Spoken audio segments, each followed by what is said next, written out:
The West Midlands has a tremendous manufacturing heritage. And what I'm really passionate about is how can we leverage that manufacturing base, leverage the great regional universities that we've got. How can we make it stronger going forward?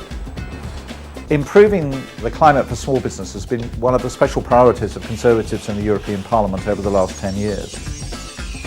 I've worked with a lot of small business associations in pushing through the Small Business Act at European level, which makes it clear that thinking small first in European policy making has to be a priority.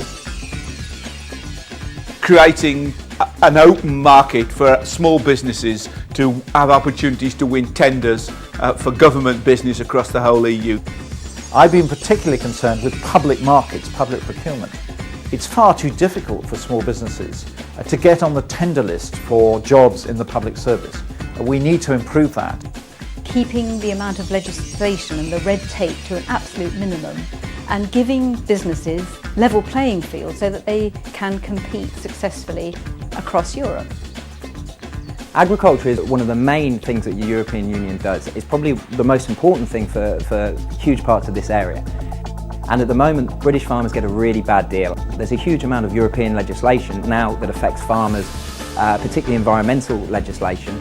For the last few months, we've been running a campaign called From Farm to Fork, just getting to know all the aspects of the food chain and how they're impacted by legislation from Brussels. I believe that we need strong Conservative MEPs to go to Brussels and fight for our farmers. We want the West Midlands to be right at the heart of this low carbon economy.